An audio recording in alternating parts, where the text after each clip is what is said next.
একবার এক স্বামী আর স্ত্রী একদিন চিড়িয়াখানায় ঘুরতে গেলেন। ঘুরতে ঘুরতে দুজনেই এক বানরের খাঁচার সামনে এসে উপস্থিত হলেন। তখন তারা দেখতে পেলেন খাঁচার ভেতর স্ত্রী বানর এবং পুরুষ বানর একজন আরেকজনের সাথে খুব খুনসুটি করছে। পুরুষ বানর নানাভাবে স্ত্রী বানরের আশেপাশে ঘুরছে এবং ভালোবাসাময় একটি মুহূর্ত সৃষ্টি করছে। সেই ভদ্রমহিলা তো এই দৃশ্য দেখার পরে খুব খুশি হলেন এবং স্বামীকে বললেন, দেখো এই দুইটা বানরের মধ্যে কি সুন্দর ভালোবাসা। তারপর তারা হাঁটতে হাঁটতে চলে গেলেন সিংহের খাঁচার সামনে। সিংহের খাঁচার সামনে গিয়ে দেখতে পেলেন সিংহ একদিকে মুখ ঘুরিয়ে বসে আছে, অন্য পাশে সিংহে বসে আছে। মনে হচ্ছে এদের মধ্যে মনে হয় কোনো ভালোবাসাই নেই। তখন ভদ্রমহিলা বললেন, আহ, ভালোবাসার কি নির্মম পরিণতি। এতক্ষণ কিন্তু ভদ্রমহিলার স্বামী চুপচাপ ছিলেন।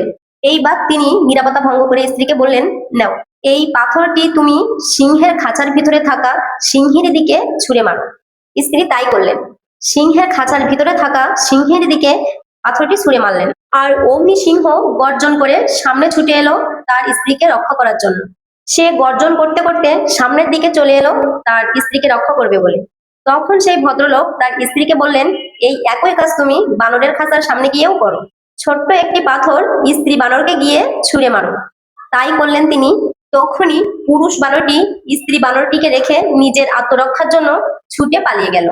তখন ভদ্রমহিলার স্বামী বললেন, সবসময় সামনে দেখানো ভালোবাসা দেখো না, এইসব দেখে প্রভাবিত করো না। আমাদের আশেপাশে এইরকম অনেক মানুষ আছে যাদের ভালোবাসা পুরোটাই ফেক, লোক দেখানো। লোক দেখানো ভালোবাসা, মায়া, মমতা, স্নেহ দেখিয়ে তারা অন্যকে প্রভাবিত করতে চায়। কিন্তু সত্যিকারের ভালোবাসা সবসময় কিন্তু লোক দেখানো হয় না। অনেক সময় অনেকেই নীরবে ভীষণ ভালোবেসে যায়। ঠিক যেমন আমরা সিংহ ও বানরের গল্পে দেখতে পেলাম।